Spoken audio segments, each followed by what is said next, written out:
page 10, Pauvre créature, c'est un chef-d'œuvre. C'est un chef-d'œuvre qui m'a profondément marqué quand je l'ai vu au cinéma. Donc, sur grand écran, c'est toujours un peu mieux quand même, parce que là, on en prend plein les yeux. C'est le dernier film de Yorgos Lanthimos. Est-ce que vous connaissez Yorgos Lanthimos? Oui. Qu'est-ce que vous avez vu de Yorgos Lanthimos? J'ai plus les titres en tête, mais le homard, par exemple. Oui, le homard. Le cerf sacré. Le cerf sacré, voilà. le homard. La favorite. La favorite. Excellent film, La favorite. Très spécial. Là, il signe vraiment son chef-d'œuvre, son meilleur film. Après ça va être compliqué de faire mieux. C'est un film qui. C'est celui que tu as préféré de lui. Mais moi c'était La favorite que je préférais jusqu'alors. Après avoir su ce film, j'ai été. Ah oui. C'est un grand moment de cinéma. C'est un très grand film. Alors ça ne plaira pas à tout le monde. Pourquoi? Parce que c'est un film qui est totalement atypique. C'est un film qui est. Alors, comment résumer ce film? Ce serait un genre de Frankenstein au féminin. Avec une Emma Stone absolument fabuleuse. Vous connaissez Emma Stone? La La Land, etc. Bon, bref, c'est une super actrice. Alors, il faut savoir qu'elle a obtenu l'Oscar de la meilleure actrice, combien mérité, et le film a obtenu aussi 3 ou 4 Oscars supplémentaires. C'est un film qui est baroque, qui est fou, qui est absolument génial. Alors baroque, on retrouvait ce côté baroque dans La favorite par exemple. Et là, on monte d'un cran. Alors le pitch en deux mots.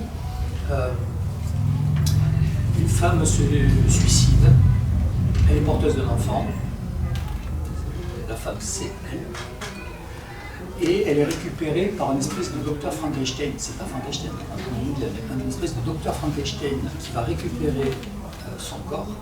Enfin, il y a des sbires qui s'occupent de ça, parce que c'est une espèce de savant fou sur lequel on apprendra, on a fait aussi des expériences. Et donc, il va récupérer ce corps, et il va, tenez-vous bien, vous êtes bien assis, il va. Donc, l'adulte est en état de mort cérébrale, il va récupérer le cerveau de la petite fille, qui est dans le ventre de sa mère, pour le mettre dans le corps de cette femme adulte, et il en fait sa chose, presque sa fille. Alors il n'en est pas son coup d'essai. Le savant fou, là, c'est William Dafoe qui le joue. Moi, c'est un acteur que je trouve incroyable. Il a joué chez Lars von Trier, il a joué dans des... Il a joué... Enfin, c'est un acteur absolument dément.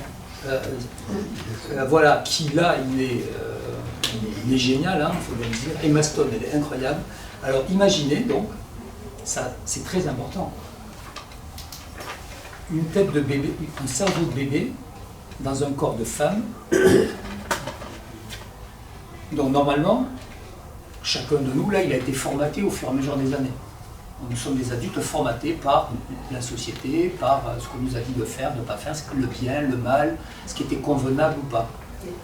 Là, ce n'est pas du tout le cas. C'est-à-dire que vous vous retrouvez avec une adulte qui a le cerveau d'un enfant qui n'a aucune limite et qui agit comme un bébé. Puis comme une personne de 6 mois, d'1 an, de 2 ans.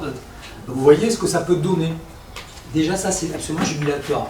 Je ne parle pas des décors, parce que la maison du savant, c'est absolument dingo.